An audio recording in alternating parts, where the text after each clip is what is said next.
Assalamualaikum warahmatullahi wabarakatuh. Perkenalkan, saya Dr. Juda Permana, spesialis kulit dan kelamin, sebagai Humas Tim Penanggulangan dan Kewaspadaan COVID-19 di Rumah Sakit Umum Daerah Praia. Saya ingin berbagi informasi kepada masyarakat Lombok Tengah mengenai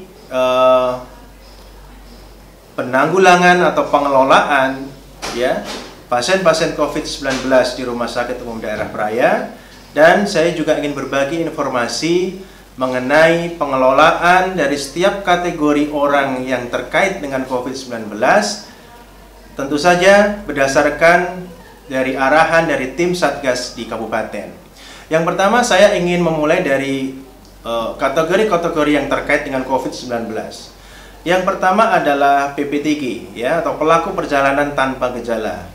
Pelaku perjalanan tanpa gejala ini adalah orang-orang yang mempunyai riwayat melakukan perjalanan dari daerah transmisi lokal kemudian datang ke Lombok Tengah. Misalkan dia riwayatnya habis pulang dari Surabaya, dari Semarang, dari Makassar, atau dari manapun daerah yang disebutkan sebagai transmisi lokal kemudian datang ke Lombok Tengah. Nah, kebijakan di kabupaten melalui tim Satgas Kabupaten adalah setiap kondisi yang disebut PPTG ini, yaitu pelaku perjalanan yang tanpa gejala, akan ditapis dulu, dilakukan penapisan di rumah mutiara. Di sana akan dilakukan observasi apakah mempunyai masalah di kesehatannya atau tidak. Selain itu akan dilakukan pemeriksaan rapid test untuk memeriksa apakah ada imunitas di dalam tubuhnya atau tidak. Itu untuk PPTG. Nah, kalau kemudian PPTG ini mempunyai gejala, setelah diperiksa di RMI mempunyai gejala, maka dia naik statusnya menjadi ODP atau orang dalam pemantauan. Nah, kemudian setelah dilakukan pemeriksaan rapid, maka akan muncul dua hasil, reaktif atau non-reaktif. PPTG yang sudah dilakukan pemeriksaan rapid kemudian hasilnya reaktif akan dilanjutkan dengan pemeriksaan swab di Rumah Sakit Umum Daerah Praia. Hasil swab adalah positif atau negatif yang bisa diketahui 2 atau 3 hari ke depan. Nah, baru kemudian hasil inilah yang akan menentukan PPTG itu dia benar-benar menderita COVID-19 atau tidak.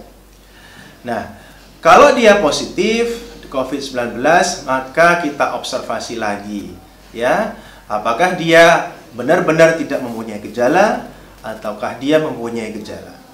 Kemudian kita lanjutkan untuk OTG. OTG itu adalah orang tanpa gejala.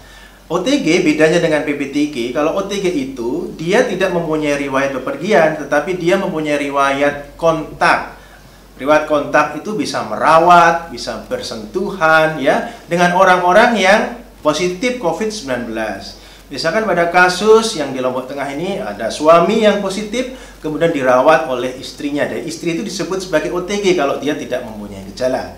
Nah, pada kondisi OTG ini sama, kita akan lakukan pemeriksaan penapisan rapid test. Kalau hasilnya reaktif, maka dilanjutkan dengan swab di Rumah Sakit Umum Daerah Praia.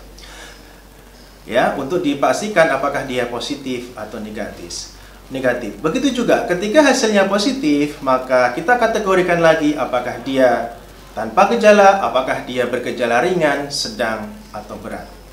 Kemudian untuk orang-orang yang ODP, yaitu ODP itu adalah PPTG atau OTG yang dia mempunyai gejala, tetapi ODP ini tidak ada sesak. ODP ini bisa jadi dia punya demam, dia panas, batuk, pilek, atau gejala-gejala yang lain, tetapi kategorinya ringan, dan ada kata kunci dia tidak mempunyai sesak.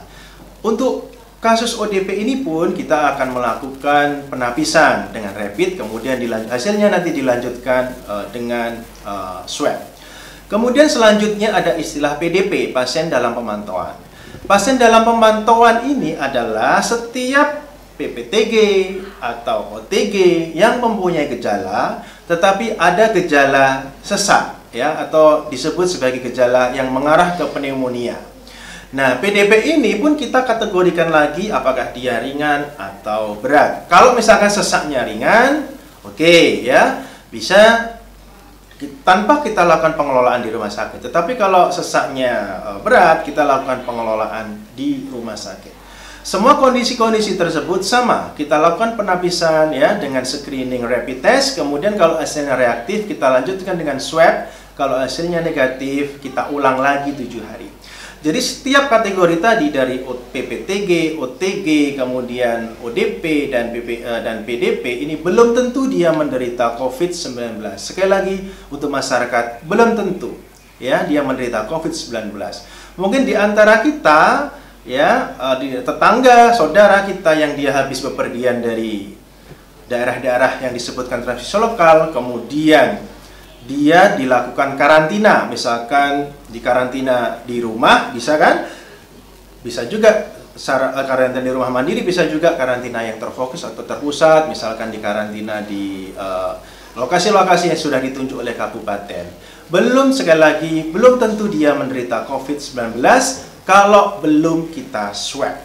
Jadi tidak boleh ada stigmatisasi di situ oleh masyarakat. Ya. Nah, untuk kata karantina itu adalah karantina itu maksudnya adalah untuk orang-orang yang tanpa gejala tetapi dia berdiam diri di suatu tempat, di rumah atau di suatu tempat tertentu. Kemudian kalau istilah isolasi itu adalah istilah untuk orang-orang yang bergejala. Ya, dari setiap kategori tadi itu, baik di secara mandiri di rumah, isolasi mandiri ataupun isolasi yang terpusat. Ya, terpusat itu bisa di tingkat kecamatan, bisa di tingkat kabupaten. Oke. Kemudian kami lanjutkan untuk hasil swab. Ya, setiap kategori tadi kalau kita setiap kategori tadi kalau hasil rapidnya positif, maka kita lanjutkan dengan swab. Dengan hasil swab, ya hasil swab ini bisa kita ketahui 2 sampai 3 hari ke depan. Kalau hasil swabnya positif, baru kita pastikan bahwa dia adalah penderita COVID, terkonfirmasi positif COVID-19. Pada kondisi yang ini kita kategorikan lagi. Apakah dia tanpa gejala? Apakah dia bergejala? Ingat bahwa di antara kita mungkin dia benar-benar sebagai penderita COVID, tapi dia tidak menunjukkan gejala.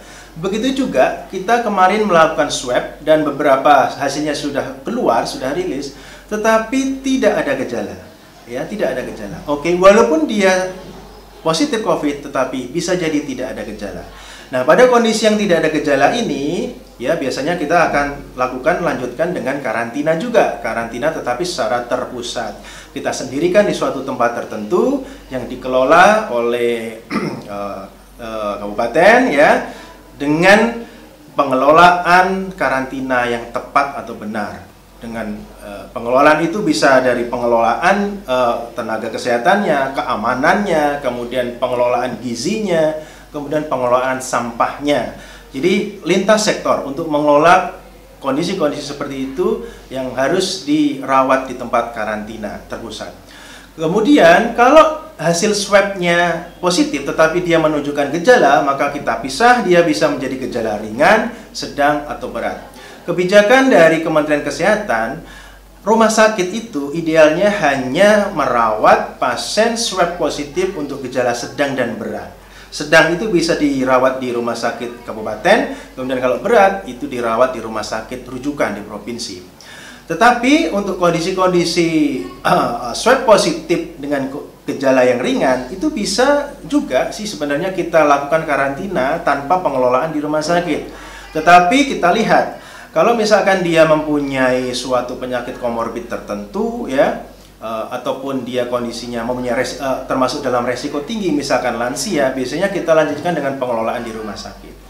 Jadi pengelolaan di rumah sakit untuk pasien yang benar-benar sudah positif COVID-19 itu bisa untuk pasien yang kondisinya gejala berat, sedang, ataupun dengan gejala ringan tetapi dia mempunyai komorbid atau mempunyai kondisi resiko tinggi seperti lansia.